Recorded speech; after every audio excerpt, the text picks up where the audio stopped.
CO दोजिन देखने में तो एकदम नॉर्मल सा हाई स्कूल किड लगता है, पर असल में ये बंदा सोलो में पूरा डंजन साफ कर देता है। इस बार भी वो एक ऐसे डंजन में घुसा हुआ है जहां जाइगेंटिक ऑर्क्स भरे पड़े थे, जिन्हें देखकर कोई भी बोले भाई ये तो इम्पॉसिबल फाइट है। लेकिन दोजिन वो तो उनके लीडर को एक ही पंच में उड़ा देता है, बिल्कुल real life Saitama mode on. बाकी ऑर्क्स भी उससे भिड़ने की कोशिश करते हैं, लेकिन दोजिन इतनी फास्ट और इतनी पावरफुल है कि उनको ओवरग्रोन कॉकरोचेस की तरह फोड़ देता है। और एक ऑर्क से उसे मिलता है एक रेयर मैजिक स्टोन, ऐसा आइटम जो उसकी एबिलिटीज को और भी इंसेन लेवल तक बढ़ा सकता है। लूट से खुश होकर वो स्टोन अपने बैग में डालता है और बाहर निकलने लगता है। तभी अचानक गिल्ड की एक पूरी गैंग उसे घेर लेती है। वो लोग जो इस डंजन के मालिक, वो लोग अपने नंबर्स और रैंक पर इतना भरोसा कर लेते हैं कि सोचते हैं अरे ये तो बस एक हाई स्कूलर है, इसको पकड़ना तो आसान होगा। बट ब्रो, यही उनकी बिगेस्ट मिस्टेक थी। जैसे ही वो लोग डोजिन को पकड़कर हैंडकफ्स पहनाने की कोशिश करते हैं, डोजिन थोड़ा सा दिखा देता है कि असली ताकत किसे कहते हैं। चारों तरफ से वो लोग उस पर इलेक्ट्रिक शॉकर्स से हमला करते हैं, लेकिन पूरा अटैक वेस्ट जाता है। दोजिन उन्हें बच्चों की तरह धूल चटाता है। कोई लड़का नहीं, पूरा वॉकिंग डिजास्टर है वो लोग समझ ही नहीं पाते कि ये लड़का आखिर है क्या चीज। उसके बाद दोजिन बड़ी शांति से डंजन से बाहर निकल जाता है, जैसे अंदर कोई फाइट हुई ही नहीं। अब असली सवाल, दोजिन इतना ओवरपावर्ड आखिर है क्यों? असल में वो पहले एक और दुनिया में रहता था, एक ऐसी दुनिया जो मॉन्स्टर्स के इन्वेजन से बर्बाद हो चुकी। वो मॉन्स्टर्स इस दुनिया के क्रीचर्स से लाख गुना ज्यादा खतरनाक थे। लोग अपनी आखिरी सांस तक लड़ते रहे, सिर्फ इसीलिए कि अपनी दुनिया, अपना घर बचा सके। और उन्हीं फाइटर्स में था इस कहानी का असली नाम, कार्सिलियन लेवेंडाइन। एक ऐसा वॉरियर जो दिन रात राक्षसों से भिड़ता रहा। सालों तक उसने अकेले हजारों मॉन्स्टर्स के ढेर लगा दिए। एक ही तलवार, शून्य डर और मौत के सामने भी न झुकने वाला दिल। आखिर वो दिन आया जब उसे लड़ना पड़ा एक ऐसे राक्षस से जिसे कह सकते हो एरेन का भाई बट फ्रॉम हेल। लड़ाई भयंकर थी, ब्रूटल थी, लेकिन कार्सिलियन ने उस हरामी को भी ढेर कर ही दिया। लेकिन इस लड़ाई के बाद कार्सिलियन खुद भी मौत के हवाले हो गया। लेकिन किस्मत की कहानी कुछ और ही थी। जब उसकी आत्मा उस अंधेरे वॉइड में भटक रही थी, तभी उसे मिला एक इंसानी लड़का, अर्थ से आया हुआ। उस लड़के का नाम था सेयो दोजिन, और वो भी मौत के बिल्कुल करीब था। मरने से पहले डोजिन ने कार्सिलियन से एक छोटी सी रिक्वेस्ट करनी चाहिए, लेकिन कार्सिलियन ने बिना सुने ही मना कर दिया। भाई बस शांति से मरना चाहता था, बस इतना ही। कार्सिलियन अब सब बकवास से तंग आ चुका था। उसने अपना देश खो दिया, अपने सारे प्यारे लोग खो दिए, और अंत में खुद भी एक डॉग्स डेथ मर गया। उधर ये लड़का सेयो दोजिन जीना तो खुद भी नहीं चाहता था, लेकिन उसकी एक ही ख्वाहिश थी, उसका परिवार अच्छी जिंदगी जी सके। आखिरकार लगता है कि वंडायन इस लड़के की रिक्वेस्ट सुनने के लिए तैयार हो गया है। लड़का एकदम कैंडी स्टोर वाले बच्चे की तरह चमक उठता है और हिम्मत करके बस इतना कह पाता है कि उसके फैमिली को शांतिपूर्ण जिंदगी मिल जाए। और हमारा बंदा वो ये रिस्पॉन्सिबिलिटी खुशी खुशी ले लेता है, दोजिन के परिवार को प्रोटेक्ट करने की। और अगले ही पल उसकी आत्मा पहुंच जाती है अर्थ पर। अब वो टीनेज बॉय दोजिन के शरीर में है, और उसका पहला मिशन है नामसन गेट में घुसपैठ करना, जो ऑब्वियस रीजंस की वजह से सी रैंक गेट है। यहाँ सिर्फ रजिस्टर्ड हीरोज को एंट्री मिलती है, इसलिए ऑटोमेटेड मशीन बार बार चिल्ला रही है स्कैन योर आईडी कार्ड। लेकिन भाई के पास आईडी कहां से आएगी? वो बिना कुछ सोचे समझे सीधे ऑथराइज्ड बिल्डिंग की दीवार फोड़कर अंदर घुस जाता है, और पूरा सिक्योरिटी अलार्म बजने लगता है। अंदर पहुंचकर वो आराम से घूमता है, बस किसी मॉन्स्टर की तलाश में जिसे वो फोड़ सके। तभी उसे मिलती है एक पार्टी ऑफ लाइसेंस्ड हीरोज, जिनके पास ऑफिशियल परमिशन भी है। वो लोग उसे देखकर सोचते हैं कि शायद ये कोई बच्चा है जो रास्ता भटक गया, तो बोलते हैं कम ऑन ब्रो, हम भी एग्जिट की तरफ जा रहे हैं, हम तुम्हें बाहर छोड़ देंगे। दोजिन कुछ बोलता नहीं। उसकी साइलेंस ही इतनी वियर्ड वाइब दे रही थी कि हीरोज भी कंफ्यूज हो गए। कपड़े भी इतने कैजुअल कि हीरो कहना मुश्किल, और आजकल के पोर्टर्स भी इतने सिंपल लुक में नहीं आते। ऊपर से बैग भी ऐसा कि जिसको देखकर लगे यह बंदा तो शायद अपनी ओरिजिनल पार्टी द्वारा छोड़ा हुआ कोई क्लूलेस पोर्टर है। लेकिन फिर भी कुछ ना कुछ ऑफ लग रहा था। आखिर दोजिन बोलता है और साफ बता देता है कि वो यहाँ किसी पार्टी के साथ नहीं, बल्कि खुद अपने दम पर आया है। यह सुनकर पार्टी का एक हीरो लंबी सांस लेकर समझ जाता है कि मामला क्या है। वो कहता है कि उसने ऐसे बहुत से लोग देखे हैं जो फ्लैशी टीवी कमर्शियल्स देखकर हीरो बनने का बोनर पकड़ लेते हैं, लेकिन सच ये है कि बिना प्रॉपर ट्रेनिंग के, बिना लीगल प्रोसीजर फॉलो किए गेट में घुसना सीधे मौत को इनवाइट करना है। पहले हीरो बनने की सर्टिफिकेशन, फिर ट्रेनिंग, फिर टेस्टिंग, और ऊपर से यह गेट सी रैंक है। कारण भी बहुत सॉलिड है।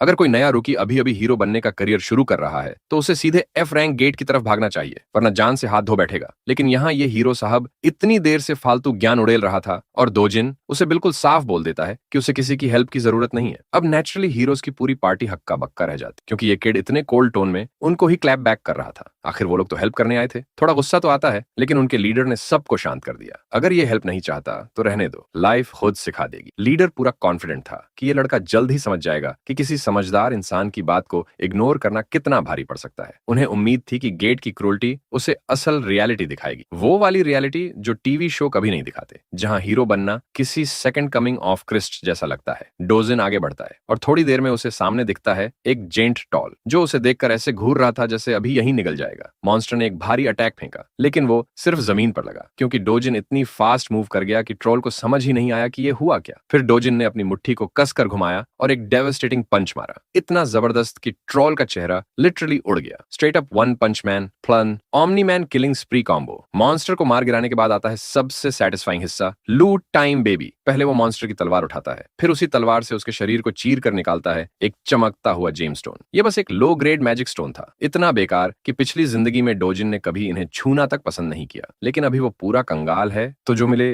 अच्छा है। तभी अचानक कुछ और मॉन्स्टर्स वहां आ जाते हैं, अपने दोस्त की उड़ी हुई हेड देखकर तमतमाए हुए। डोजिन पलटकर वो जेम्स स्टोन इतनी तेजी से फेंकता है कि एक मॉन्स्टर का सिर वहीं के वहीं उड़ जाता है। बाकी दो बेवकूफ भी ऐसे चार्ज करते हैं जैसे खुद ही अपनी मौत की डेट फिक्स करने आए हो, और डोजिन खुशी खुशी उनका काम तमाम करता जाता है। अब सीन कट होकर वापस जाता है हीरोज की पार्टी पर, जो अभी भी इस डेंजरस टेरिटरी से गुजर रही है। उनके दिमाग में अभी तक वही किड घूम रहा है, वही लड़का जिससे उनकी मुलाकात हुई थी। ऑरेंज हेयर्ड वाली हीरो सच में चिंतित थी कि कहीं डोजिन मर न गया हो, लेकिन लीडर उसे समझाता है कि ऐसा होना मुश्किल है। अगर वो सच में अनऑथराइज्ड घुसपैठिया है तो कंट्रोल सेंटर के एजेंट्स उसे जल्दी ही ढूंढ लेंगे।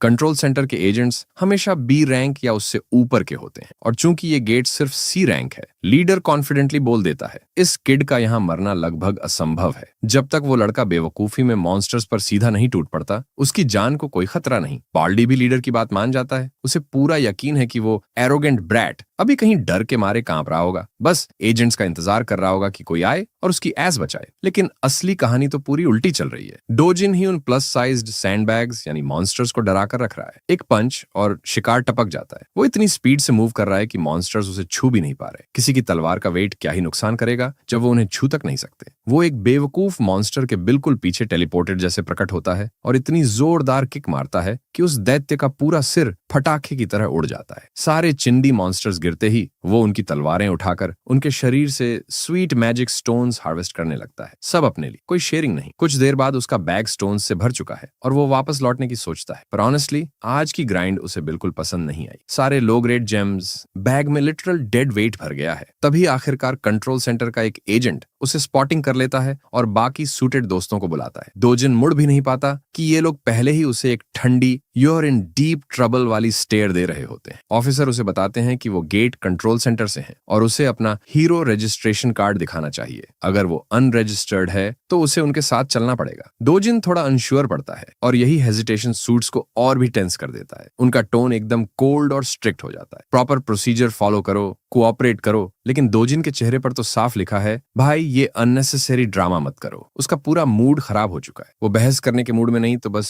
मुड़कर जाने लगा। वर्ड्स काम नहीं करते तो सूट्स धमकी पर उतर आते हैं। अगर उसने मना किया तो उसे हैंडकफ्स पहनाए जाएंगे, जरूरत पड़ी तो फिजिकल फोर्स भी इस्तेमाल होगा। एक इम्पेशेंट सूट आगे बढ़कर डोजिन का हाथ पकड़ लेता है और उसे इंजरीज की धमकी देने लगता है। ऊपर से बोलता है कि अगर कुछ हुआ तो सारा रिस्पॉन्सिबिलिटी उसी लड़के पर आएगा, so better settle it with words not violence. लेकिन डोजिन अब इनकी यैपिंग से ऑफिशियली डन है। वह उस कमीने का हाथ पकड़कर उसे वापस अपनी तरफ खींचता है और एक ठंडी वार्निंग देता है, मेरे रास्ते में कांटे मत बनो, हट जाओ। जैसे ही सीन शुरू होता है उसके पूरे शरीर में एक कोल्ड चिल दौड़ जाता है। उधर बाकी के दो कमीने भी अपने मैजिक इन्फ्यूज्ड बटॉन्स निकाल लेते हैं। ये कोई नॉर्मल लाथिस नहीं, ये ग्रेड 4 मैजिक स्टाफ्स होते हैं, इतनी पावर वाले कि आराम से किसी ऑर्क को भी गिरा दें। लेकिन इनसे हमारे भाई को फिजिकल डैमेज देना वो तो बिल्कुल ही नामुमकिन है। तो हमारा बांडा बिना टाइम वेस्ट किए एक कमीने का हाथ इतनी जोर से मोड़ता है कि वो लिटरली वाइनी बिच की तरह चीखने लगता है। इसके बाद वो एक फाइनल वार्निंग भी दे देता है, अभी भी वक्त है, निकल लो यहां से, वरना जो थोड़ी सी डिग्निटी बची है ना वो भी छाली जाएगी। लेकिन ड्यूटी बाउंड सूट्स कहाँ मानने वाले थे,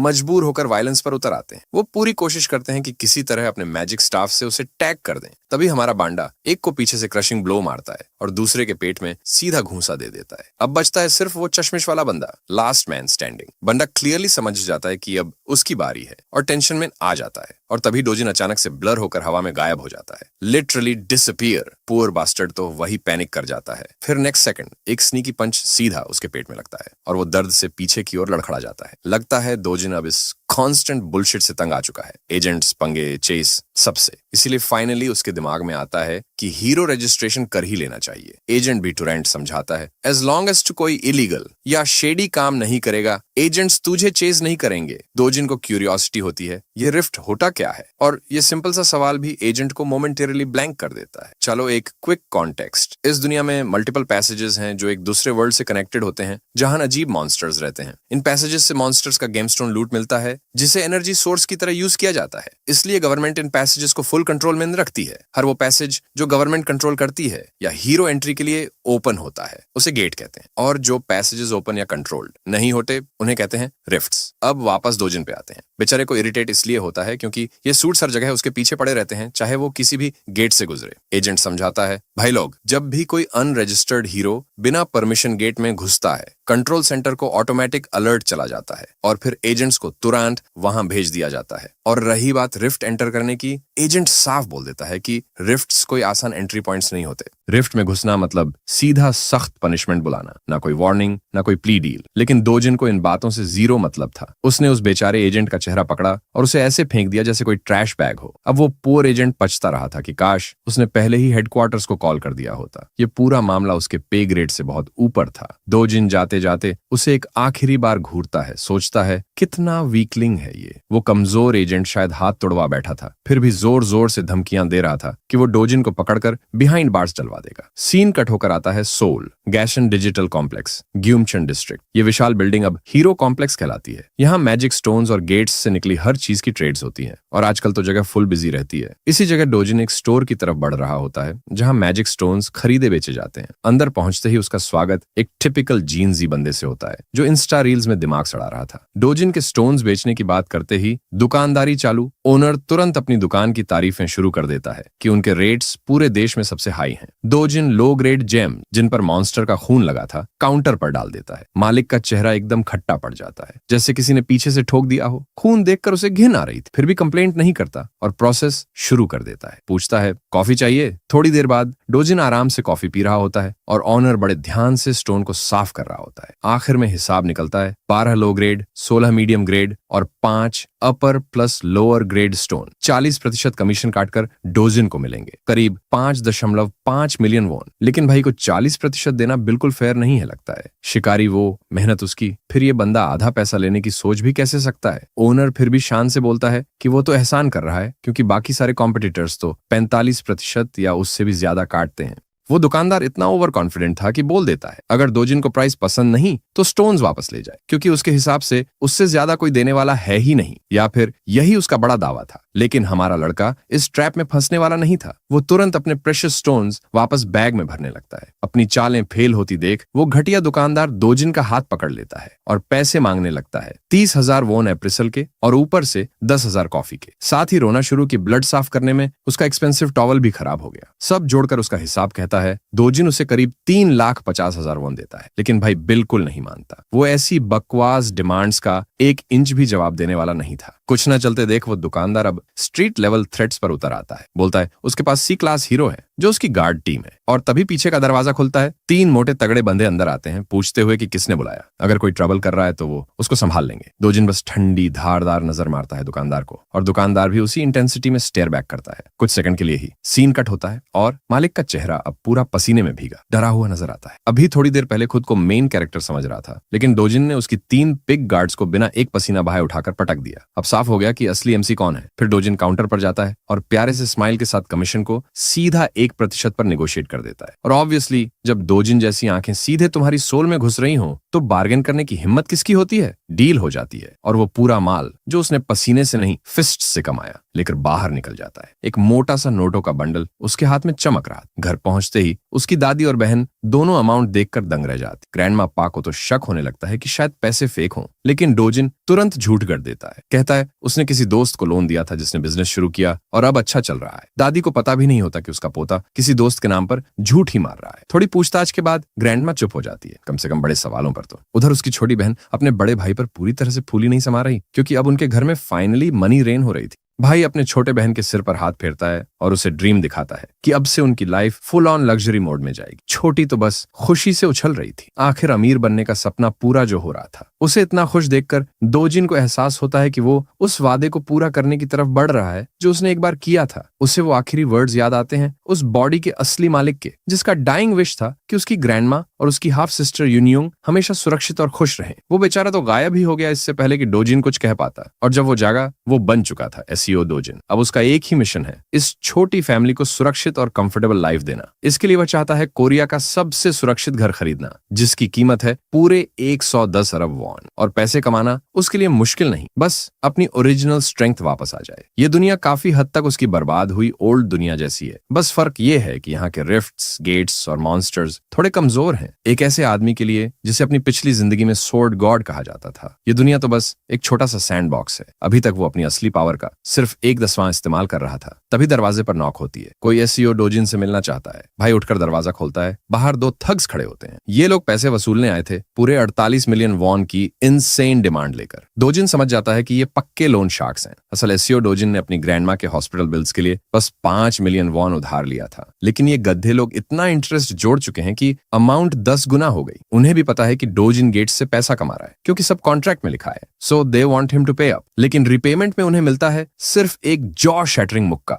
वो एक पंच बड़े वाले थग को उड़ाकर फेंक देता है। उसका साथी डर के मारे पत्थर बन जाता है। डोजिन उसे घूरकर याद दिलाता है कि ओरिजिनल लोन में से 9 मिलियन वॉन पहले ही वापस हो चुके हैं। तो अगर दिमाग लगाए, असली में पैसे तो उन्हें डोजिन को देने चाहिए थे, इंटरेस्ट के साथ। फिर वो दुबले से थग को एक और पंच मारता है, जिससे वो लिटरली रोने लगता है। डोजिन उससे कहता है अपने बॉस से कहना कि अब डोजिन खुद उससे मिलने आ रहा है। सीन फिर कट होकर एक भीड़ भाड़ वाले शॉपिंग मॉल पर जाता है। वहां हम छोटी सी प्यारी यूनियोंग को टेडी बेयर स्टोर में चमकते हुए देखते हैं। डोजिन आज उसे पूरी शॉपिंग स्प्री पर लाया है। आज के दिन वो जो चाहे, जितना चाहे, सब ले सकती है। जानते हो, हमारा भाई अपनी पिछली जिंदगी में इतना सॉफ्ट हार्टेड पूकी टाइप नहीं था। असली डोजिन की यादों ने उसके सूखे दिल में फिर से इमोशंस भर दी। इसीलिए उसे यूनियोंग के साथ इतना प्यारा बर्ताव करते देख उसके दिल में सच में वार्मथ आती है, भले ही वो उसकी सिर्फ हाफ सिस्टर हो। इसीलिए वो तय कर चुका है कि वो इस छोटी बच्ची को उतना प्यार देगा जितना वो दे सकता है। छोटी आखिरकार एक स्टफ्ड टॉय चुनती है, एक छोटा सा प्यारा बनी, बहुत मॉडेस्टली से, ताकि ज्यादा महंगा ना हो। लेकिन डोजिन खुद उसके लिए एक बड़ा वाला प्लश टॉय उठा लेता है। उसे नहीं चाहता कि लड़की कभी भी होल्ड बैक करे। आज उसका दिन है, पैसे वैसों की टेंशन नहीं, जो दिल करे वो ले। शॉपिंग के बाद दोनों अच्छा सा खाना भी खा रहे हो, तभी एक अनजानी आवाज पीछे से डोजिन का नाम लेती है। एक मिडिल एज्ड औरत, पीछे बॉडीगार्ड्स की पूरी टोली के साथ।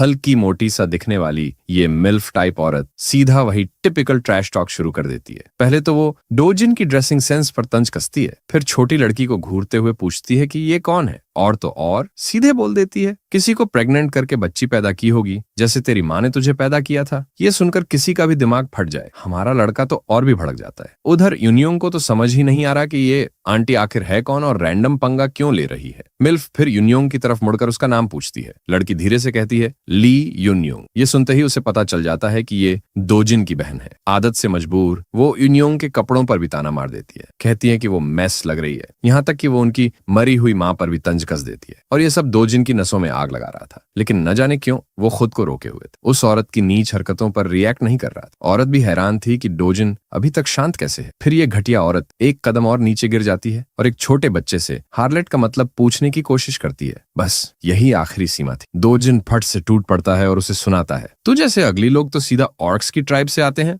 औरत का मुंह खुला का खुला रह जाता है, पूरी तरह शॉक में, दिमाग एकदम ब्लैंक। लेकिन जरा कॉन्टेक्स्ट समझ लेते हैं कि डोजिन इतनी देर से इस औरत की बकवास क्यों झेल रहा था। असल में डोजिन एक इलेजिटिमेट चाइल्ड था और बचपन से गरीबी में पला। 7 साल की उम्र में उसकी माँ मर गई और जैसे तैसे वो अपने बाप के घर पहुंचा। लेकिन उसके बाप की नई बीवी थी और घर में हर कोई उसे ऐसे अवॉइड करता था जैसे वो इनविजिबल हो। हालत तब और बिगड़ गई जब उस औरत ने एक बेटे को जन्म दिया। तब से डोजिन तो जैसे देयर फैमिली से पूरी तरह हट ही गया था। इतना कि एक दिन उसे उसी घर से निकाल दिया गया जिसमें वो पला था। फिर वो अपनी ग्रैंडमा के घर आधे बहन भाई के साथ रहने लगा। डोजिन जब इस सबको याद करता है तो उसे असली एसईओ डोजिन के लिए सच में दया आती है। इतना कुछ सहकर भी वो लड़का हंसने की कोशिश करता था, जैसे उसकी जिंदगी में कोई दर्द ही नहीं। लेकिन अब चीजें बदलने वाली। ये औरत वही स्टेप सिस्टर है। इसी वजह से डोजिन उसे अब तक झेल रहा था, लेकिन अब बस और नहीं। उसे याद आता है वही घर जहां वो इस ऑर्क जैसी औरत के साथ रहता था। और सच बोलें तो आज भी उतनी ही बकवास, उतनी ही डिस्गस्टिंग उसकी personality garbage, looks orc mode और दिमाग लिटरल पोटैटो। डोजिन सीधा उसके मेंटल पर वार करता है, बताता है कि वो खुद इंफीरियरिटी कॉम्प्लेक्स से भरी है, इसलिए दूसरों को अगली बोलकर खुद को सुपीरियर महसूस करती है। वो असल में एक गोल्ड डिगर है, दूसरों की जिंदगी पर मरने वाली अटेंशन सीकर। बस यही सच दुनिया को पता होना चाहिए। मॉल में हर कोई इन्हें घूर रहा था, जैसे पूरा मॉल का ड्रामा स्टेज यही हो। वो ऑर्क लेडी अनोयंस से फटने वाली थी कि तभी डोजिन की स्टेप मदर सीन में एंट्री मारती है। अपनी माँ को देखते ही वो ऑर्क लेडी रोने वाली लड़की बन जाती है, जैसे कोई वाइनी बिच, और शिकायतें करने लगती है कि डोजिन ने उसे बोलकर इंसल्ट किया। लेकिन उसकी माँ एक कोल्ड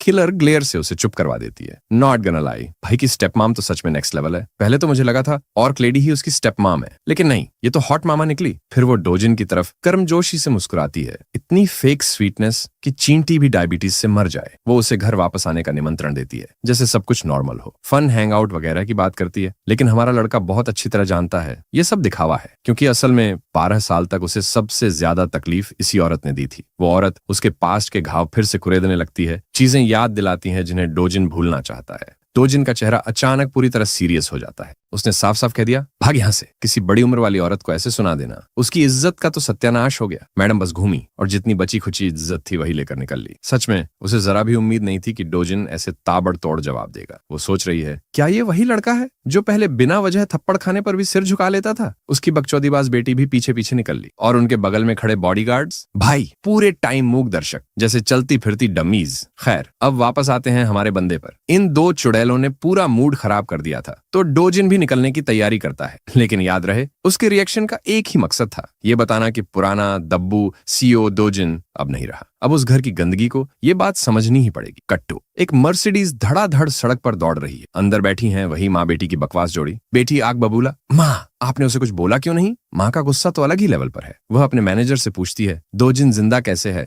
गंजे को खुद नहीं पता, रिपोर्ट्स से तो मैच ही नहीं कर रहा। मैडम तो पूरी आग उगल रही है, कैसे जिंदा है? हमने तो काम साफ करवाया था। बेचारा मैनेजर दोबारा चेक करने का वादा करता है, इस बार काम पूरा होगा। वहीं बेटी पूरी हिल चुकी है। उसे बिल्कुल अंदाजा नहीं था कि उसकी माँ पर्दे के पीछे इतना गंदा खेल खेल रही है। मरने मारने की बातें सुनकर उसका दिमाग हिल गया। तभी उसकी माँ पूछ बैठती है, क्या तुझे डोजिन में दिलचस्पी है? बेटी का चेहरा गुलाबी, शर्म से नहीं डर से। असल में वह इसलिए घबराई है क्योंकि अगर दादा या पापा को पता चल गया तो उसकी खैर नहीं। लेकिन माँ उसका मुंह पकड़कर सख्त चेतावनी देती है, मेरे कामों से दूर रह, और साफ ऐलान करती है, डोजिन को खत्म करना है। आज उसने जवाब देने की हिम्मत की, बस यही बात उसे अंदर तक चुभ गई। अब उसके लिए सबसे बड़ा बदला डोजिन की मौत ही है। 10 साल पहले दुनिया सीधी कैओस मोड में चली गई थी जब पहली बार रिफ्ट दिखाई दिया। इस डरावने से दूसरे दुनिया वाले दरवाजे से निकलते थे मॉन्स्ट्रस क्रीचर्स, जिनका एक ही काम था, इंसानों को देखते ही कूट देना। उनकी दहशत रुकी नहीं, लगातार हमला, लगातार तबाही, और आखिर में पूरा वर्ल्ड तबाह हो गया। जले हुए शहर, टूटी हुई सभ्यताएं, हर तरफ बर्बादी ही बर्बादी। लेकिन जैसे अंधेरा आया वैसे ही लाइट भी आई, और ये लाइट थी हीरोज। इन्हीं हीरोज की वजह से पहली बार पता चला कि मरे हुए मॉन्स्टर्स के शरीर से मनास्टोन्स निकलते हैं। अब वापस आते हैं प्रेजेंट पर।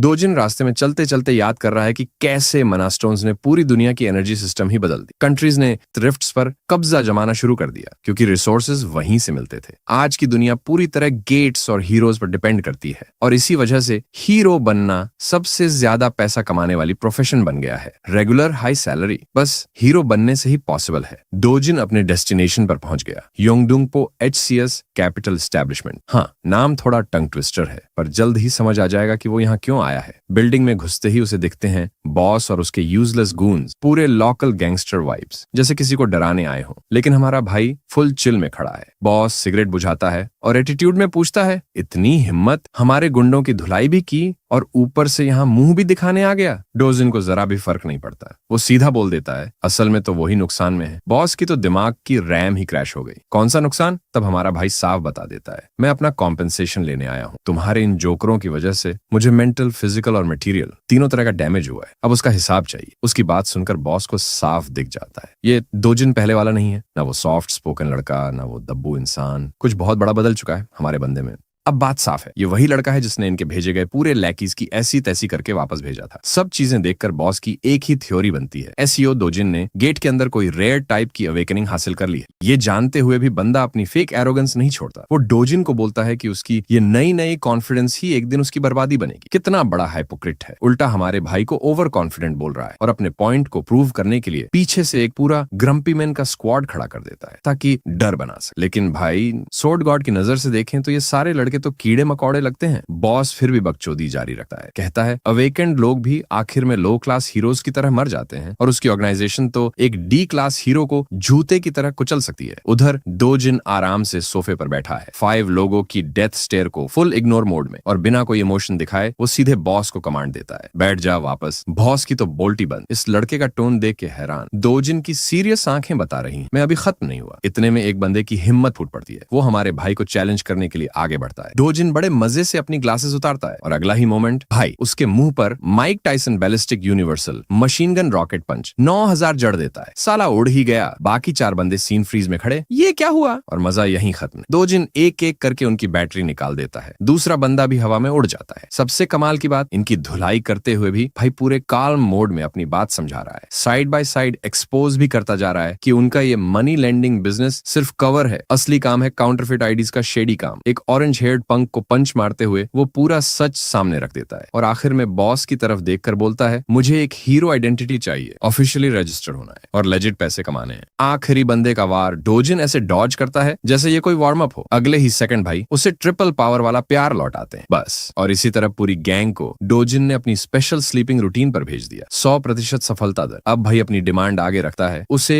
एक फूल प्रूफ आइडेंटिफिकेशन चाहिए, ऐसा जो फ्यूचर में कभी प्रॉब्लम न खड़ी करे। बॉस तो शॉक में जड़ हो चुका है। कुछ सेकंड में ये लड़का 5 बंदों को पार्क कर गया। डोजिन उसे रिमाइंड करता है कि उसके पास सिर्फ एक दिन है उसकी नई आइडेंटिटी तैयार करने के लिए। वैसे कुछ बंदे लड़ाई में कूदे ही नहीं, ये भी बड़ी बात है, वरना ऐसी दुनिया में तो लोग लेवल एक रूकीज होते हुए भी भगवान को चैलेंज कर देते हैं। बॉस अपनी ही सोचों में खो गया और उसे एहसास होने लगता है कि डोजिन की स्ट्रेंथ कम से कम बी क्लास के आसपास है। इतना लॉस्ट हो गया कि डोजिन को बोलना पड़ा, भाई snap out of it. Boss तुरंत काम लेने के लिए तैयार भी हो जाता है। फिर डोजिन उसके कंधे पर हाथ रखता है, शब्द स्वीट पर एक्सप्रेशन इतना टेरिफाइंग कि आदमी की रूह कांप जाए, और पूछता है होंग ही जो मेरी स्टेप मदर, क्या उसी ने मुझे मरवाने का ऑर्डर दिया था? और ये तो पहले ही कंफर्म था। उसकी अर्लियर बातचीत सुनकर हमें पता है कि हाँ, वही मास्टरमाइंड है। बॉस पहले तो चुप रहता है, लेकिन डोजिन की पकड़ इतनी टाइट हो जाती है कि उसकी चीख निकल जाती है। उसके पीछे खड़े उसके स्क्रब्स भी बेबस नजर आते हैं, और सच कहूं तो इन सबको अपने बार्बर भी बदल लेने चाहिए। आखिरकार बॉस टूट जाता है और पूरा प्लान उगल देता है। ये औरत चाहती थी कि डोजिन की फाइनेंशियल हालत इतनी खराब हो जाए कि वो मजबूरी में खुद ही अपनी लाइफ खत्म कर ले। This is some next level evil shit, वो भी एक बेटे के लिए, चाहे वो उसे नापसंद ही क्यों ना हो। डोजिन ये सुन के उसे छोड़ देता है और पूछता है कि क्या उसे गेट के अंदर बंद करवाना भी उसी की साजिश थी। बॉस तुरंत इनोसेंट पपी बन जाता है, कहता है कि अगर डोजिन गेट में मर जाता तो उसे एग्जीक्यूशन पेमेंट भी नहीं मिलता, यानी उसे गेट में मरवाने से कोई फायदा नहीं। ये बात सुनकर डोजिन थोड़ा सोच में पड़ जाता है। फिर वो एक नाम बोलता है, कंग छियोलवू, वही आदमी जिसने उसे सबसे पहले गेट तक ले गया था। डोजिन अब उससे मांगता है कि कल तक छियोलवू के बारे में हर एक जानकारी टेबल पर होनी चाहिए। 2 डिमांड्स साफ साफ बताकर भाई बड़े ही सभ्य अंदाज में निकल जाता है और पूरा रूम उस डर और दबदबे को महसूस करता है जो डोजिन के अंदर आते वक्त बिल्कुल 100% भी नहीं था। उस बातचीत के बाद डोजिन फिर से गहरे थिंकिंग मोड में चला जाता है। असली एसईओ डोजिन की सिर्फ एक ही इच्छा, अपनी छोटी बहन और अपनी प्यारी दादी को किसी भी कीमत पर प्रोटेक्ट करना। ऊपर से जो जो उसके साथ हुआ उससे बस उसकी जिंदगी की दुख भरी लेयर्स और साफ दिख जाती है कि इतना छोटा बच्चा कितना कुछ अकेले सहता आया। लेकिन कोई टेंशन नहीं, क्योंकि सोर्ड गॉड अब सब कुछ ठीक करने के लिए तैयार। अगले ही दिन गेस व्हाट, हमारा लड़का ऑफिशियली रजिस्टर्ड हंटर बन चुका है और साथ ही उसको बी रैंक रेटिंग भी मिल गई, जो काफी कन्वीनियंट है क्योंकि बाकी स्टोरीज में तो एमसी को जानबूझकर सबसे नीचे का रैंक दे दिया जाता है सिर्फ स्टाइल दिखाने के। वो अपना कार्ड मशीन पर टैप करता है और सिस्टम उसकी आइडेंटिटी को तुरंत रिकॉग्नाइज कर लेता है, लेकिन साथ ही वार्निंग भी देता है कि उसका रैंक उस डेंजरस क्वेस्ट के मुकाबले काफी कम है जिसमें वो घुसने वाला। डोजिन को ये सारी वार्निंग्स काफी इरिटेटिंग लगती। उसे लग रहा होता है शायद उसे उस कमीने से हायर रैंक लेने के लिए जरा और प्रेशराइज करना चाहिए था ताकि ऐसी प्रॉब्लम्स ना आए। सिस्टम बार बार बोलता है मत जाओ, ये गेट तुम्हारे लेवल से बहुत ऊपर है, लेकिन हमारा डोजिन, उसे कोई फर्क नहीं पड़ता, सीधा निकल लेता है। अब बात करते हैं नाइट आइलैंड गेट की। ये गेट सिर्फ बी रैंक का है, लेकिन इसका मतलब ये नहीं कि हर बी रैंक हंटर इसमें सरवाइव कर सकता है। हीरोज को हमेशा गेट के एक्चुअल रैंक से एक क्लास ऊपर होना चाहिए, सेफ्टी रीजंस के। डंजन की स्केल डी रैंक मानी जाती है, यानी जगह बहुत फैलाव में है और सोलो हंटिंग काफी मुश्किल है। अच्छी बात यह है कि ये टनल्स के रूप में बना है, तो सोलो रन थोड़ा मैनेजेबल हो जाता है। गेट की कॉम्प्लेक्सिटी देखते हुए आइडियली तो एक ए रैंक हीरो को मिशन लेना चाहिए था, लेकिन रिस्क और डेंजर जैसे वर्ड्स डोजिन की डिक्शनरी में होते ही नहीं। वर्स्ट केस उसे एक संकरे टनल में मॉन्स्टर की पूरी आर्मी से लड़ना पड़े, जहां हिलने की भी स्पेस मुश्किल से मिले। और फिर आता है उसका पहला ओपोनेंट, एक ह्यूज सर्पेंट जिसके चारों तरफ फैली हुई है कैओटिक पर्पल ऑनरा। ज्यादातर हीरो इसे देखते ही डर से कांप जाते, लेकिन डोजिन वो तो इसे गुड लक समझकर मुस्कुरा देता है। हाई डोजिन अपने गॉन्टलेट्स कस लेता है। वो जायंट सर्पेंट अकेला नहीं है, उसके साथ पूरी एलियन मूवी वाली जीभें निकालते हुए क्रीपी साथियों की पूरी पार्टी खड़ी है। मॉन्स्टर्स पूरी कोशिश करते हैं उसे अटैक करने की, लेकिन सच बोले तो पॉइंटलेस है, क्योंकि हमारा बॉय तो एकदम किलिंग मशीन बन चुका है। वो मॉन्स्टर्स को ऐसे उड़ा रहा है और साइड साइड में माना स्टोन्स कलेक्ट कर रहा है, जैसे ये क्रीचर्स कभी एग्जिस्ट ही नहीं करते थे। ब्लैक किलिंग वाइपर ये वैरायटी फेमस है अपने हाइपर एक्टिव पैरालिसिस पॉइजन के लिए। जरा सा टच भी किसी को जमीन पर धड़ाम कर सकता है, लेकिन डोजिन बंदा एकदम बुलेट स्पीड में चार्ज करता है और फुल स्विंग से मॉन्स्टर को स्लाइस एंड डाइस कर देता है। कुछ सेकंड्स में ही पूरा सर्पेंट 2 टुकड़ों में बिखरा पड़ा है और चारों तरफ खून ही खून। विक्ट्री के बाद डोजिन अपने इक्विपमेंट पर नजर डालता है। वो 3 लाख वॉन वाले ग्लव्स सरप्राइजिंगली पॉइजन को ब्लॉक करने में मास्ट काम कर रहे हैं। प्राइस के हिसाब से वैल्यू फॉर मनी निकले। फिर वापस हंटिंग मोड ऑन। आगे 4 और अगली लिम्बलेस लिजर्ड्स खड़े हैं। डोजिन उनके सर ऐसे फोड़ता जाता है जैसे बलून हो। ब्लड फाउंटेन एवरीवेयर और एक एक करके सारे वाइपर्स आफ्टर लाइफ की वन वे ट्रिप पर। फिर बंदा खड़ा होकर मॉन्स्टर्स के फ्लैश में क्लॉ मारकर मैजिक स्टोन्स ढूंढने लगता है, पर डिसअपॉइंटमेंट, कुछ नहीं मिलता। और रूल्स भी यही कहते हैं। इस वर्ल्ड की प्रीवियस सेटिंग में इन मॉन्स्टर्स का मैना स्टोन ड्रॉप रेट सिर्फ 3% है। मतलब एक लूट के लिए हंड्रेड्स मारने पड़ेंगे। आगे बढ़ते हुए उसे दिखता है मिस्टर बोनहेड। व्यूअर सोचेगा बॉस होगा, बट डोजिन का रिएक्शन, बॉस तू? एक ओवरसाइज्ड सर्पेंट। भाई साहब आंसर भी दे दे जैसे दोस्त हो। खैर डोजिन को यह बड़ा सा सांप अच्छा लगता है, कम से कम रास्ता भटकने का डर नहीं। वो बिना वेट किए इमीडिएट स्ट्राइक में जाता है। प्लेन सिंपल, जल्दी लड़ाई खत्म, जल्दी घर। पर ट्विस्ट, ब्रूटल पंच लैंड करने के बावजूद स्नेक पर 0 इफेक्ट। इंस्टेड सर पर एकदम से टैटू रजिस्टर कर दिया। प्योर डिसरिस्पेक्ट के साथ डोजिन हवा में होता है, डॉज कर नहीं सकता, और वही मौका लेते हुए सर्पेंट अपनी टेल से उसे उठाकर दीवार में पटकर मार देता है।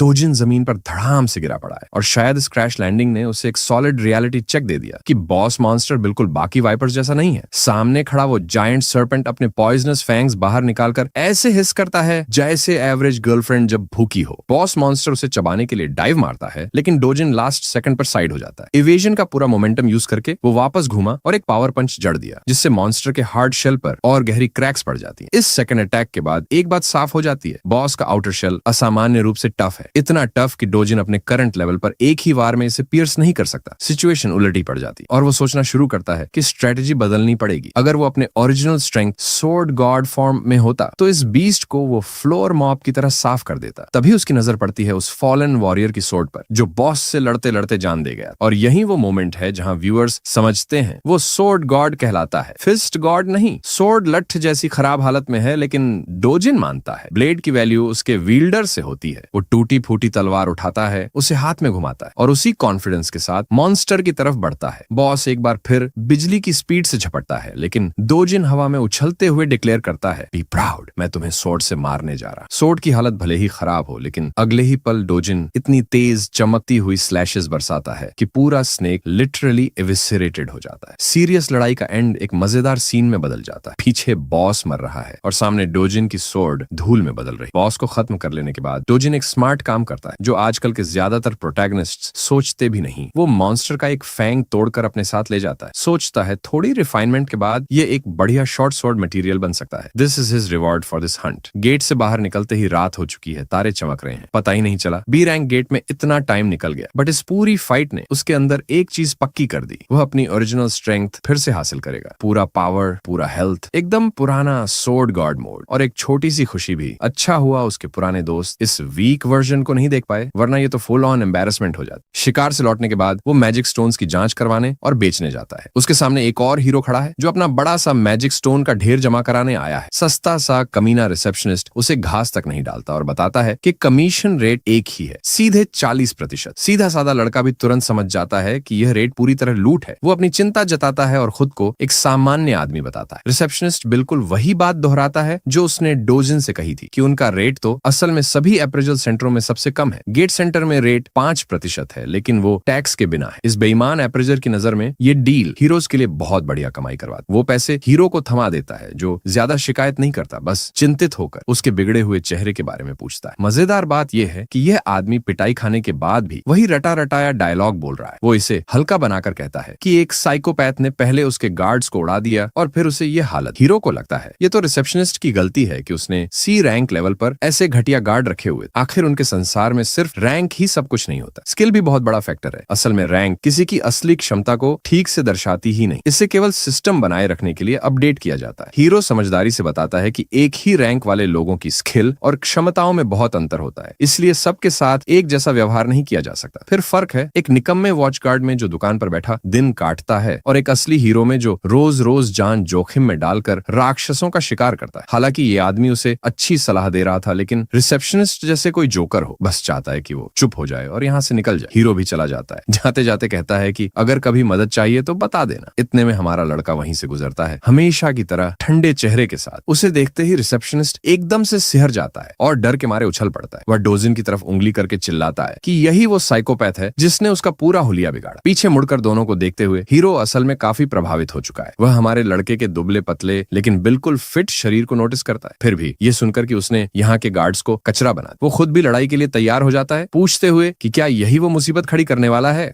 इस बंदे की एक बात डोजिन को सच में पसंद आती है। वो छोटी छोटी बातों पर ऑफेंडेड नहीं होता। उसे सच में लगता है कि डोजिन अपनी हीरो पावर्स को गलत इस्तेमाल कर रहा है और सिविलियन लोगों को बुली कर रहा है। हालांकि सच्चाई इससे एकदम उलट है, क्योंकि भाई ने बस स्टोरी का एक ही साइड देखा है। लेकिन फिर भी ऐसे रियलिस्टिक कैरेक्टर्स देखना इंटरेस्टिंग रहता है। उधर रिसेप्शनिस्ट पूरी मजे में बैठा तमाशा देख रहा है, क्योंकि ये बंदा कोई आम आदमी नहीं बल्कि 7 साल के अनुभवी हीरो है। और अगर इस आदमी के साथ यहाँ कुछ भी हुआ तो उसके पास इतनी कनेक्शंस हैं कि डोजिन का नाम सीधा ऊपर तक पहुंचा देगा। लेकिन हमारा बॉय किसी को डैम नहीं देता। वो बिना पलटे बस बोलता है, बूमर हटो सामने से। बस ये सुनकर वो वेटरन और भी प्रोवोक्ड हो जाता है, क्योंकि अब तो सच में लग रहा है जैसे डोजिन उसको एसहोल बना रहा है। डोजिन पूछता है, तो बदला लेने का प्लान है क्या? ये सुनकर हीरो के अंदर की रेज भड़कती है, लेकिन फिर उसकी एक्सपीरियंस उसे याद दिलाती है कि हीरोज के बीच लड़ाई ऑलमोस्ट हमेशा मौत पर खत्म होती है और उसकी डेथ रेट मॉन्स्टर्स से भी ज्यादा होती है। ये बात दिमाग में आते ही बंदा तुरंत कूल डाउन हो जाता है और चुपचाप मुड़कर निकल लेता है, जबकि रिसेप्शनिस्ट का तो चेहरा सूख गया। डोजिन फिर उस स्लीजी अप्रेजर की तरफ मुड़ता है, तो तेरी भी कोई प्रॉब्लम है क्या? जवाब देने से पहले ही डोजिन उसके मुंह पर एक bag full of magic stones रख देता है, हाई ग्रेड वाले, वो भी सारे के सारे। अब रिसेप्शनिस्ट के दिमाग में एक ही सवाल घूम रहा है, ये बंदा है कौन? गिनती करने पर टोटल निकलता है 150 मिलियन वॉन। सुनने में तो बहुत लगते हैं, पर डोजिन के लिए ये पूरे दिन की हंटिंग के हिसाब से बहुत कम है। वो कैश मांगता है, लेकिन रिसेप्शनिस्ट उसे याद दिलाता है कि पहले कमीशन रेट लगेगा। ये सुनते ही डोजिन की आंखों में एक स्केरी लुक आता है। फिर उसे याद आता है, अरे डील तो 1% वाली है। सुनते ही भाई फिर से चिल हो जाता है। ठीक है, बाकी अमाउंट जल्दी दे दो। अब अप्रेजर के दिमाग में तो ये चल रहा है कि काश मैं इसको पकड़कर beat the shit out of him कर पाता, लेकिन हकीकत में वो सिर्फ अपने इमेजिनेशन में ही कर सकता है। तभी रिसेप्शनिस्ट बोलता है कि इतनी ह्यूज अमाउंट के लिए अपर मैनेजमेंट अप्रूवल चाहिए होगा।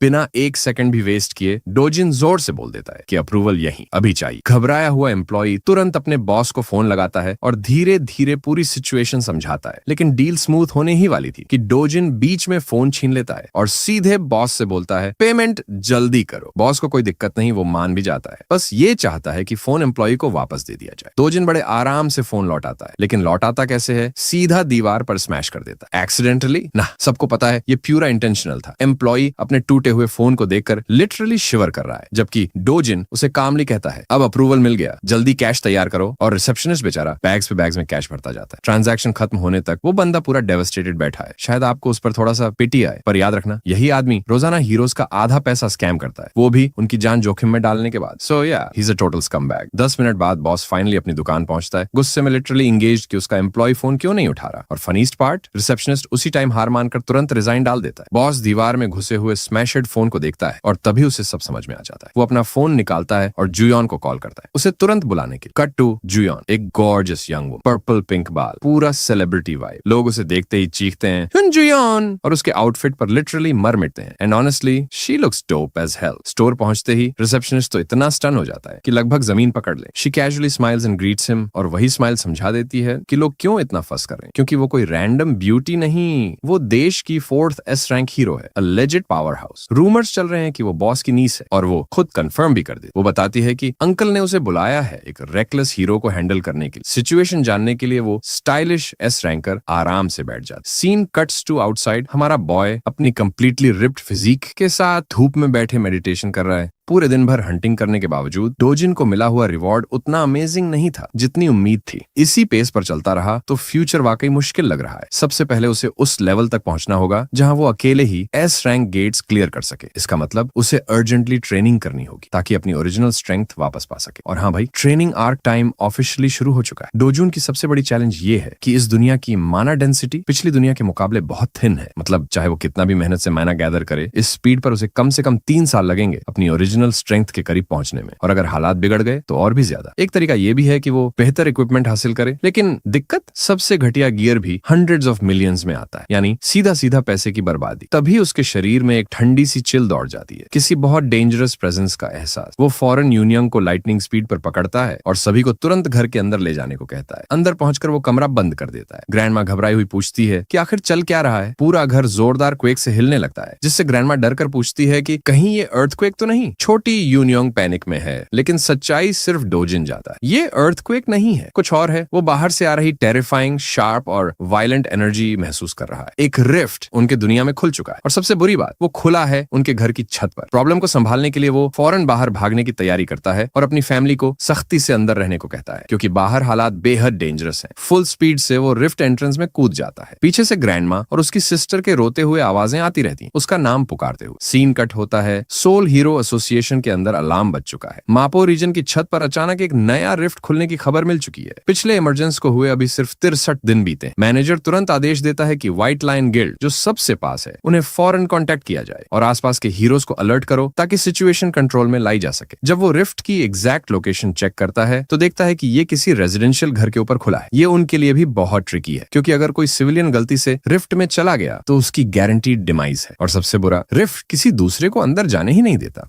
अगर अंदर मौजूद वो व्यक्ति मर जाता है तो 10 दिनों के अंदर एक भयानक मॉन्स्टर वेव बाहर निकलेगी जो पूरे इलाके में तबाही मचा देगी। वो वेव इतनी अनकंट्रोलेबल हो जाएगी कि पूरी सोल सिटी की सेफ्टी खतरे में पड़ जाएगी। मैनेजर अब ये जानने के लिए क्यूरियस है कि रिफ्ट में घुसकर एक्शन किसने लिया। पता चलता है कि ये सब एसईओ डोजिन ने किया था, क्योंकि वो उसी घर का रेजिडेंट है। उसकी ग्रैंडमा के मुताबिक वो अपने परिवार की रक्षा करने के लिए रिफ्ट में गया था। इस जानकारी से सबको लगता है कि वो कोई हीरो नहीं है, और यही बात समस्या बन जाती है, क्योंकि एक ऑर्डिनरी सिविलियन का रिफ्ट से जिंदा निकलना लगभग नामुमकिन होता है। इससे पूरा स्टाफ डिस्पेयर और हेल्पलेसनेस महसूस करता है, क्योंकि वो कुछ कर ही नहीं सकते। सीन बदलता है और डोजिन की पिस्ड ऑफ स्टेप मॉम ये खबर सुनकर आग बबूला हो जाती है कि वो नई अवेकनिंग हासिल कर चुका है। उसे यकीन ही नहीं होता। उसका असिस्टेंट बताता है कि हालांकि हीरो एसोसिएशन में उसने ऑफिशियल रजिस्ट्रेशन नहीं कराया, लेकिन उन्होंने कंफर्म कर लिया है कि पिछली गेट इंसिडेंट में वो सच में अवेकेंड हो चुका है। ये सुनकर उसके गुस्से का लेवल और बढ़ जाता है, क्योंकि कांग चिलवू को उसे खत्म करना चाहिए था और उल्टा वो और भी स्ट्रांग बनकर निकल आया। पूरी तरह बैटशिट क्रेजी होकर वो मेज पर मुट्ठी मारती है और चिल्लाती है कि आखिर वो लोग उसे खत्म क्यों नहीं कर पाए। ऊपर से उन्होंने पैसे भी लिए और काम भी फेल कर दिया। ये बात उसके गुस्से को और बढ़ा देती। मैनेजर ली पर दहाड़ते हुए वो कांग चिलवू को मैसेज भेजने को कहती है। अगर उसने खुद जाकर डोजिन को नहीं मारा तो उसे 10 गुना रकम लौटानी होगी। लेकिन उसकी हैरानी बढ़ जाती है जब उसका असिस्टेंट बताता है कि शायद अब कांग चिलवू से कांटेक्ट करने की भी जरूरत नहीं है, क्योंकि एक नया रिफ्ट सीधा डोजिन के घर के ऊपर प्रकट हुआ है और ये कंफर्म हो चुका है कि वो रिफ्ट में घुस चुका है, यानी अब उसके जिंदा लौटने का सवाल ही नहीं उठता। होंग हीजू ये सुनकर खुश हो जाती है, ऑलमोस्ट रिलीव्ड, और असिस्टेंट को कहती है कि आगे की अपडेट्स तक हालात पर नजर बनाए रखें। दूसरी ओर हमारा बॉय डोजिन रिफ्ट के डोमेन में पहुंच चुका है। ये एक जंगल है, बिल्कुल वही जगह जहां वो बचपन में आराम करने आता था। फॉरेस्ट ऑफ पटिस्वा एकदम उसी तरह फिर से बना हुआ है जैसे उसने अपनी यादों में उसे छोड़ा था, आखिरी डिटेल तक।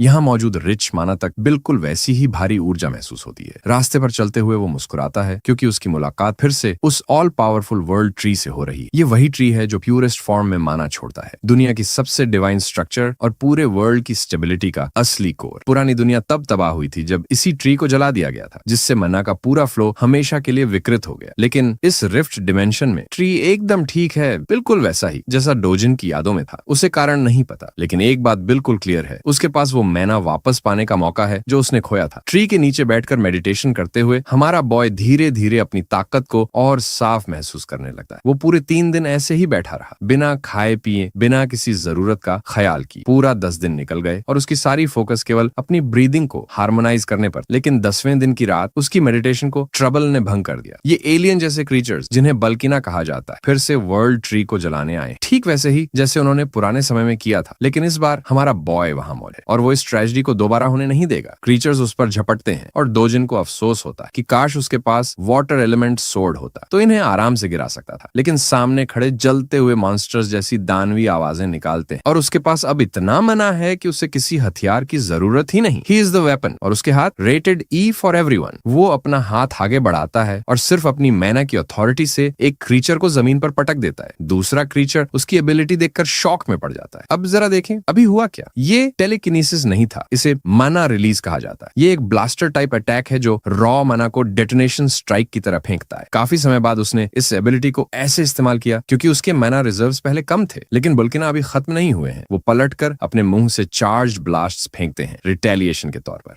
ये पल्सिंग लेजर बीम सीधा हमारे बॉय की तरफ बढ़ती है, लेकिन वो पहले से भी ज्यादा काम दिख रहा है। सिर्फ उसकी मैना ही उसे किसी भी डैमेज से बचाने के लिए काफी है। क्रीचर्स की तरफ बढ़ते हुए पूरे मैना बर्स्ट में इग्नाइट होकर वो कहता है कि उसने आखिरकार वर्ल्ड ट्री को प्रोटेक्ट कर लिया है। अब वो थोड़ा खेलना चाहता है। अपनी ट्रेनिंग के फल एंजॉय करने का समय आ गया है। घिनौने बास्टर्ड्स फिर से एनर्जी ब्लास्ट तैयार कर रहे होते हैं, लेकिन हमारा बॉय दो बुल्किना को पकड़कर उनकी माउथ्स जबरदस्ती बंद कर देता है। ऐसे में उनकी खुद की एबिलिटी अंदर ही चार्ज होकर एक्सप्लोड हो जाती है और पीछे बचती है सिर्फ एक हेडलेस जलती हुई लाश। उनके कॉर्पसेस सूख कर गिरते हैं और 2 कीमती मैजिक स्टोन्स उसके हाथ लग जाते हैं। लेकिन ये तो बस शुरुआत है। डोजिन अभी मजे में, क्योंकि इनको हराने पर उसे इटर्नल एम्बर जैसा रेयर लूट भी मिला है। वो खुशी खुशी मॉन्स्टर्स को काटता, पीटता और एक तरफा मैसेकर करते हुए आगे बढ़ता जाता है और माना स्टोन्स का ढेर इकट्ठा करता जाता है। अंत में जब सब खत्म हो जाते हैं, ऐसा लगता है जैसे उसने मानो जैकपॉट ही मार लिया हो। गिरे हुए लूट में उसे एक छोटा सा सुनहरा कॉइन सीड भी मिलता है जो चमक रहा होता है। यही है इटर्नल एम्बर। इसे हाथ में लेते ही वो अपनी पावर का एक और हिस्सा वापस पा लेता है। एम्बर को क्रश करते ही उसकी इंटरनल फ्लेम्स अनलॉक हो जाती है। वो इसके साथ जिस कैजुअल स्टाइल में खेलता है वो सच में सुकूना जुजुत्सु काइसन वाइब्स देता है। अब नॉर्मल कंडीशंस में सबसे अच्छा तरीका ये होता कि वो वर्ल्ड ट्री से मनेगाट करता रहे, लेकिन उसके शरीर की मनेगाट अब्सॉर्प्शन लिमिट फिलहाल पूरी तरह भर चुकी है। दूसरा तरीका यह है कि वह एम्बर को अब्सॉर्ब करे, जो उसकी मनेगाट को पूरी तरह ट्रांसफॉर्म करके फायर मनेगाट बना देगा। और वो बिल्कुल यही करता है। उसका पूरा शरीर फ्लेम एनर्जी से भरकर दहक उठता है। पहले जीवन में उसे इस चीज की कोई जरूरत नहीं थी, इसीलिए उसने कभी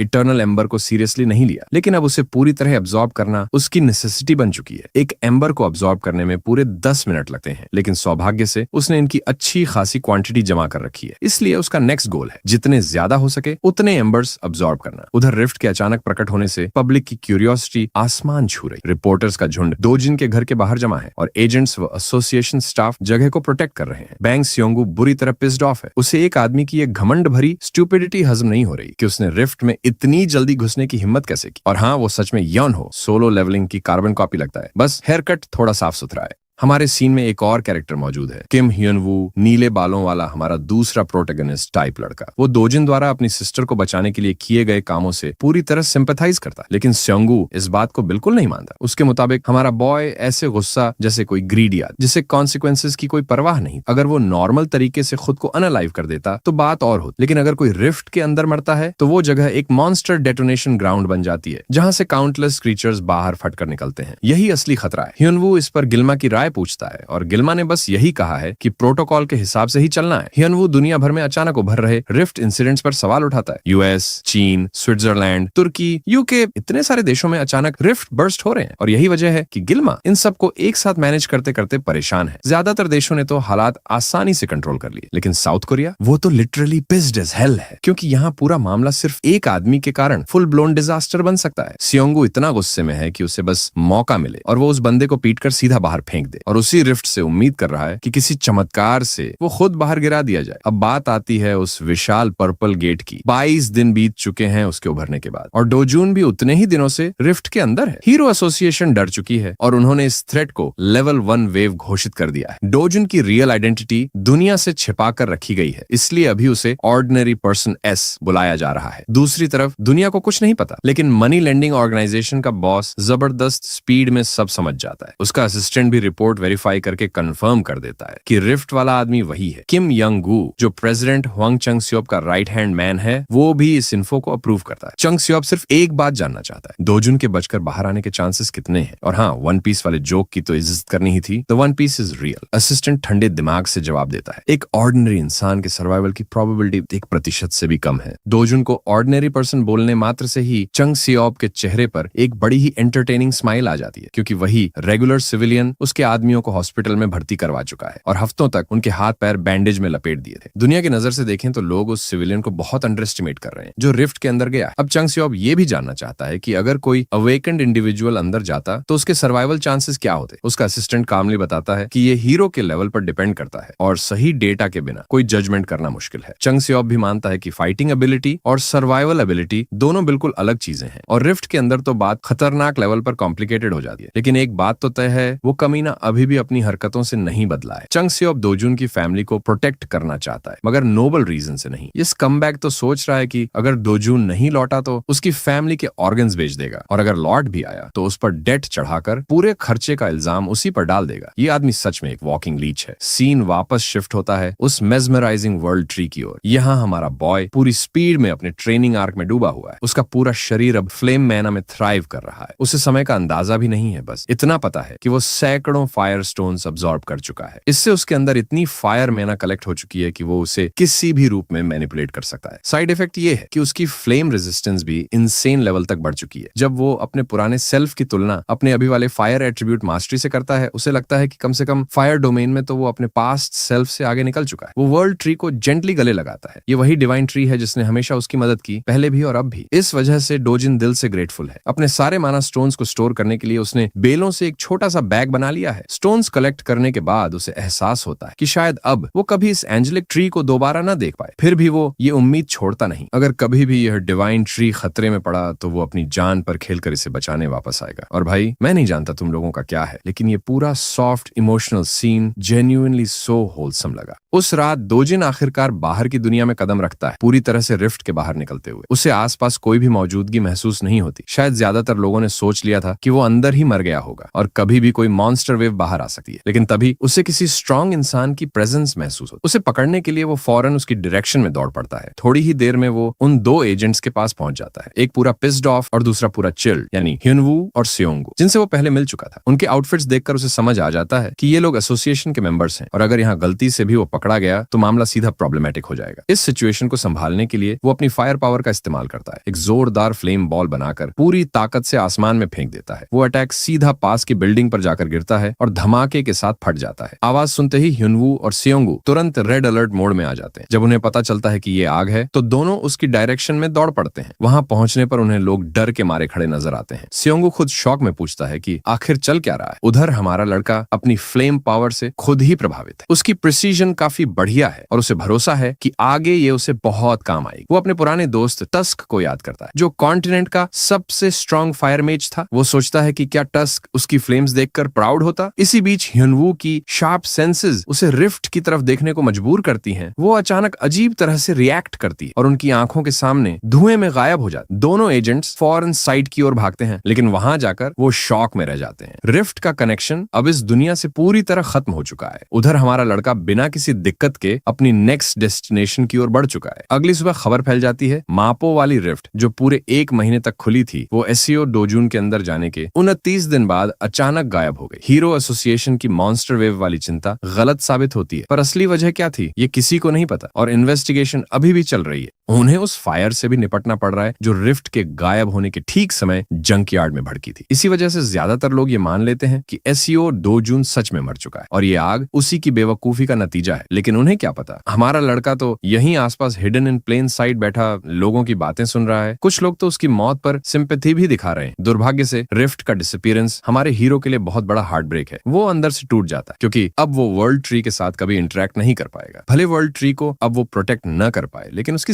जिंदगी में एक और चीज है जिसे वो अभी भी बचा सकता है, और ये बात हमें सीधा HCS कैपिटल ले आती। अंदर बैठे वो सारे इडियट्स 2 जून की मौत की पार्टी कर रहे हैं सामने। उन्हें लगता है अब वो आराम से उसकी ओल्ड ग्रैनी और लिटिल सिस्टर को भी हटा देंगे। चंग सब वैसे भी ऐसा इंसान है जो लोगों को निचोड़ कर मार सकता है। एक हरामी तो ये तक कह रहा है कि बहन को थोड़ा बड़ा होने दो, फिर और तरीकों में इस्तेमाल करें। इसी गंदी बातों के बीच एक आवाज वहां गूंजती है, एक फेमिलियर वॉइस जो उनसे उनके बॉस के बारे में पूछती है, और सीन वहीं कट हो जाता है। दूसरी तरफ चंग सब बड़ा खुश घूम रहा है। उसे लगता है 2 जून अब हमेशा के लिए मर चुका है। उसका असिस्टेंट उसे आज के स्केड्यूल के बारे में बताता है। ज्यादा काम नहीं है, बस एक लंच अनदर CEO के साथ। चांग सब ये सुनकर खुश हो जाता है कि आज रात वो आराम से मैडम कैंग के क्लब में मजे करेगा। ये सब बिना दिमाग का चैटर चल ही रहा होता है जब वो बिल्डिंग में घुसकर सीढ़ियां चढ़ता है और देखता है कि उसके आदमी खिलौनों की तरह यहाँ वहां फेंके पड़े हैं। दीवारों पर खून बिखरा है, और जिसने ये सब किया है वो वही है जिसे चंग सब ने डेड समझ लिया। हमारा लड़का उसे पकड़कर जमीन पर दे मारता है और काल्मली कहता है, फिल्थी चंग सब, कुत्ते की तरह रेंग कर मेरे पास आ। ये सुनते ही कंपनी का प्रेसिडेंट डर के मारे कांप जाता है। हमारा लड़का उसके ऑफिस की चेयर पर बैठकर जैसे असली लीडर की तरह जगह संभाल लेता है और अपना आदेश दोबारा दोहराता है। बेचारा चंग सब अभी भी शॉक में ही है, लेकिन डर इतना है कि बिना समय गंवाए वो कुत्ते की तरह रेंगना शुरू कर देता है। और फिर 2 जून अपनी पूरी रूथलेसनेस दिखाते हुए उसे आदेश देता है, अब बार्क कर, जानवर जैसे। ये आदेश उसके दिमाग में हथौड़े की तरह लगता है और चंग सब ह्यूमिलिएशन में रोने लगता है। एक बार्क निकलने में उसे एक पूरा सेकंड लगता है, लेकिन हमारा लड़का इससे बिल्कुल सेटिस्फाइड नहीं होता। वो खुद यकीन दिलाता है कि चंग सब सिर्फ एक इंसान नहीं बल्कि एक एनिमल है। वो उसे बार बार बार्क करने पर मजबूर करता है ताकि सुनने वाला हर इंसान जान जाए कि ये आदमी असल में कितना गिरा हुआ है। कंपनी का प्रेसिडेंट अब उसी हाल में जिस हाल में वो लोगों को रखता था। 2 जून बड़ी ठंडी आवाज में साफ बोल देता है कि ऐसे स्कम बैग्स ऊपर से जितना भी ओबीडियंट बनने का नाटक करें, मौका मिलते ही सीधा बैक स्टेप कर देते हैं। अपना गंदा नाम सुनकर चंग सब का चेहरा पीला पड़ जाता है, क्योंकि हमारा लड़का उसे बता रहा होता है कि उसकी जिंदगी ऐसे सेकंड रेट इंसानों से निपटते निपटते भर चुकी है। चंग सब दया की भीख मांगते हुए बोलता है कि जरूरत पड़े तो वो एक लॉयल डॉग की तरह सर्व करने को भी तैयार है, लेकिन 2 जून का सब्र खत्म हो चुका है। वो एक भारी सा स्लैप उसके चेहरे पर दे मारता है, इतना जोरदार कि उस कमीने की सांस भी रुक जाती है और खून बाहर आ जाता है। उसका असिस्टेंट ये सब हॉरर में देख रहा होता है। तभी 2 जून उसे आवाज देकर कहता है कि अब से वही कंपनी का न्यू बॉस है और उसे ऐसे बास्टर्ड के नीचे काम बिल्कुल नहीं करना चाहिए। इसके बाद 2 जून सीधा आदेश देता है कि चांग सब को यहीं खत्म कर दो, पूरी परमिशन। लेकिन असिस्टेंट की हालत डीली हो जाती। वो माफी मांगते हुए कहता है कि उनके लीडर के बहुत सारे कनेक्शंस हैं और अगर चंग सब की जगह उसे बॉस बना दिया गया तो हालात बहुत बुरे हो सकते हैं। इसलिए वो 2 जून से रिक्वेस्ट करता है कि इस आदमी की जान एक बार और छोड़ दे। लेकिन 2 जून यहाँ बातों में टाइम वेस्ट करने के मूड में नहीं है। वो खामली कहता है कि चंग सब की बॉडी को एक बैरल में भरकर ओशन में फेंक दो, एविडेंस मिटाने का। ये काम तो इन लोगों का पारिवारिक बिजनेस जैसा है। जब सर्वेंट्स भी आदेश मानने से कतराते हैं तो 2 जून एकदम अलग तरीका अपनाता है। वो पूरे ग्रुप को धमकी देता है कि अगर उन्होंने उसकी बात नहीं मानी तो सबको गेट के अंदर फेंक कर मॉन्स्टर्स का खाना बना देगा। ये सुनते ही चंग सब की हालत और भी पैथेटिक हो जाती है। वो जमीन पर गिरकर जान की भीख मांगने लगता है, कसम खाता है कि वो कभी बिट्रे नहीं करेगा और हमेशा 2 जून की सेवा में रहेगा। ये देखकर हमारा हीरो थोड़ा सोच में पड़ जाता है। वो चाहे तो अभी चंग सब को खत्म करके अपनी सारी प्रॉब्लम्स मिटा सकता है, लेकिन मानना पड़ेगा इस लाइफ में वह अपने पुराने मर्सिलेस रूप से थोड़ा सॉफ्टर हो चुका है। आखिरकार इस बार वो उसे माफ करने का फैसला लेता है और हाथ बढ़ा देता है। और चंग सब भाई अब ये बंदा पक्का रिलीजियस बनने वाला है। दुआ करेगा कि कभी भी 2 जून के खिलाफ जाने की गलती ना कर। वो हीरो का हाथ पकड़ता है और कसम खाता है कि अब से उसकी लॉयल्टी बिल्कुल अनकंडीशनल होगी।